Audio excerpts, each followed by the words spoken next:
जैसी करनी वैसी भरनी, बेटा बनकर, बेटी बनकर, दामाद बनकर और बहू बनकर, एवं कोई रिश्तेदार बनकर कौन आता है? वही आता है जिसका आपके साथ लेना देना होता है, और अगर लेना देना नहीं होगा तो नहीं आएगा। दोस्तों, एक फौजी था, उसकी माँ नहीं थी, शादी नहीं हुई थी, बच्चे नहीं, भाई नहीं, बहन नहीं, अकेला ही कमा कमा के फौज में जमा करता जा रहा था। कुछ दिन बाद फौजी का एक सेठ जी से परिचय हो गया और दोस्ती हो गई। सेठ जी ने एक दिन फौजी से कहा कि जो तुम्हारे पास पैसा है वह उतने का उतना ही पड़ा है, उन पैसों को मुझे दे दो, मैं कारोबार में लगा दूं तो पैसे बढ़ जाएं, इसलिए तुम अपने उन रुपयों को मुझे दे दो। फौजी ने अपने पूरे जीवन की कमाई सेठ जी को दे दिया। सेठ जी ने उसके पैसों को कारोबार में लगा दिया। कुछ दिन बाद कारोबार चमक गया, कारोबार बढ़ गया।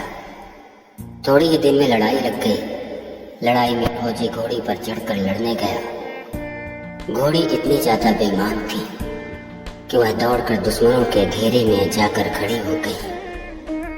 सैकड़ों दुश्मनों के बीच में फौजी अकेला पड़ गया और दुश्मनों ने फौजी को मार डाला। फौजी भी मर गया, घोड़ी भी मर गई। अब सेठ को मालूम हुआ कि फौजी मारा गया और उसका कोई वारिस तो है नहीं।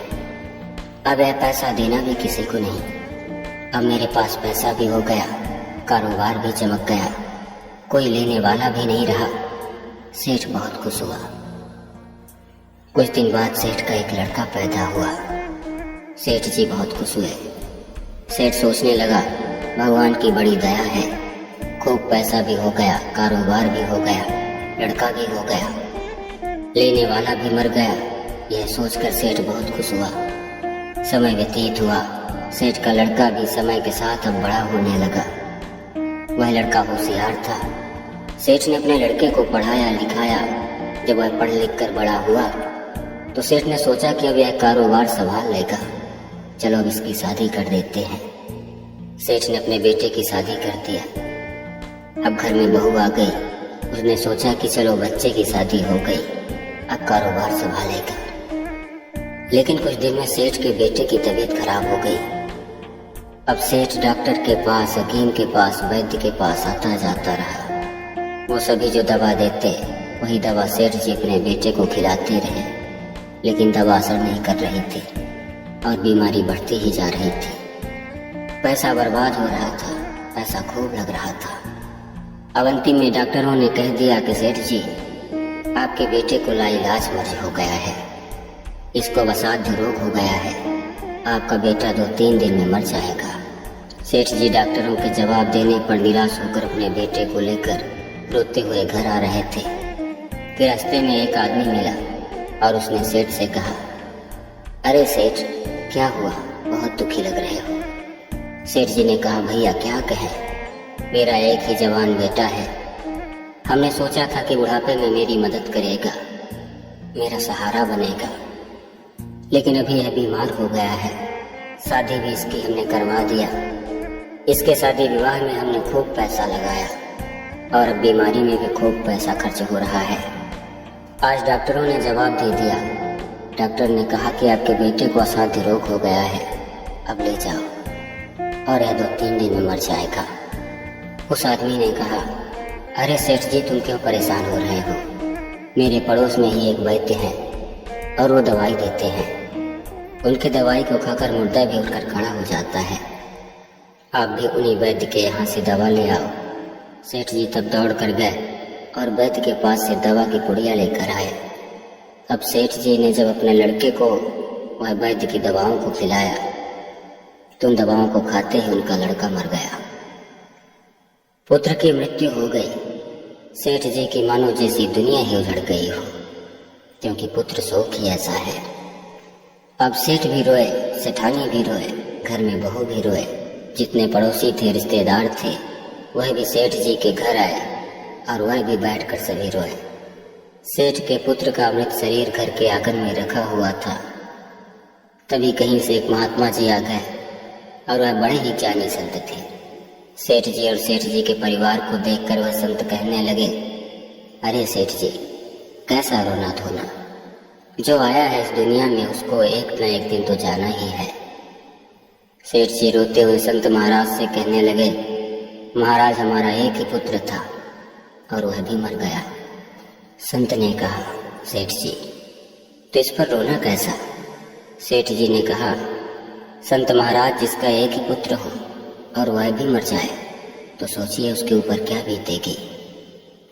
तब महात्मा ने कहा, अरे सेठ जी, उस दिन तो आप बड़े खुश थे जिस दिन फौजी ने आपको पैसे दिए थे। सेठ जी ने कहा, संत महाराज हाँ, उस दिन कारोबार के लिए फौजी ने हमें पैसे दिए थे। संत ने कहा, अरे सेठ जी, उस दिन तो आपकी खुशी का ठिकाना नहीं था, क्योंकि फौजी ने आपको कारोबार के लिए पैसा दिया और वह पैसा भी ऐसा था जिस पैसे को उसने तमाम उम्र कमा कर जोड़ा हुआ था। मतलब कि पूरे उम्र की कमाई आपको उसने दे दिया था। दुर्भाग्य से उसका जीवन नहीं रहा। फौजी के इस दुनिया से जाते ही आपने सोचा कि चलो पैसा भी किसी को नहीं देना पड़ेगा। आपका कारोबार भी खूब चमक गया, कारोबार में खूब उन्नति हुई। आप तो उस समय बहुत खुश थे। सुनिए सेठ जी, दुनिया में कोई कितना भी किसी से झूठ बोल ले, लेकिन वह अपने आप से झूठ नहीं बोल सकता। यह कर्म का फल है जो आप भुगत रहे हैं। कर्मों की गति बहुत ही विचित्र है। इंसान का कर्म फल इंसान का पीछा कभी नहीं छोड़ता। कर्म फल बहुत ही प्रबल है। कर्मों का फल एक न एक दिन सभी को भुगतना ही पड़ता है। संत की बातों को सुनकर सेठ जी शर्मिंदा हुए, लेकिन सेठ जी के मन में एक बात आई कि साधु महाराज, ठीक है, मैंने जो भी कर्म किया उसका दंड मुझे मिला, लेकिन इसमें मेरे पुत्र और बहू की क्या गलती थी? संत मुस्कुराते हुए बोले, सेठ जी, जिस फौजी ने कारोबार के लिए आपको पैसे दिए थे और फिर उसकी मृत्यु हो गई थी, वही फौजी आपका पुत्र बनकर आपके घर में जन्म लिया। और जिस घोड़ी में चढ़कर फौजी लड़ाई के लिए गया था और घोड़ी की ही वजह से वह फौजी मारा गया, वही घोड़ी मरकर इस जन्म में फौजी की पत्नी बनी, अर्थात आपकी बहू बनी। सबको अपने अपने कर्मों का फल भोगना पड़ता है, क्योंकि कर्म सिद्धांत ही ऐसा है। जिसका जितना हिसाब किताब रहता है उसका उससे पूरा हो जाता है। एक पैसे का भी हिसाब किताब इधर उधर नहीं होता। आपने फौजी से पैसे लेकर अपने कारोबार को बढ़ाया और फौजी की मृत्यु के बाद आप बहुत खुश हुए कि चलो अब फौजी इस दुनिया में नहीं है तो पैसे तो किसी को देने ही नहीं पड़ेंगे। लेकिन वही फौजी आपका पुत्र बनकर आपके घर में जन्म लिया और अपने पैसों को उसने आपसे वसूल लिया। उस घोड़ी की वजह से फौजी युद्ध में मारा गया। इसलिए उन कर्मों के फलों को अब इस जन्म में उसकी पत्नी बनकर और अब उसकी विधवा बनकर वह दुखों को सहेगी। हे सेठ जी, वेद शास्त्र ज्ञानी विद्वान और पुराणों और साधु संतों का कहना है कि यह संसार कर्मों का लेखा जोखा है। इसमें जो जीव चैतन्य है वह समझदारी से भवसागर पार हो जाएगा, और जो कर्म के सिद्धांत को समझ गया वह बुरे कर्म कभी नहीं करेगा। जिंदगी में एक बात याद रखना, जिसका आज तुमने 1 रुपए भी छल से कपट से खाया है, उसकी कीमत तुम्हें 1000 रुपए उसको देकर चुकानी पड़ेगी।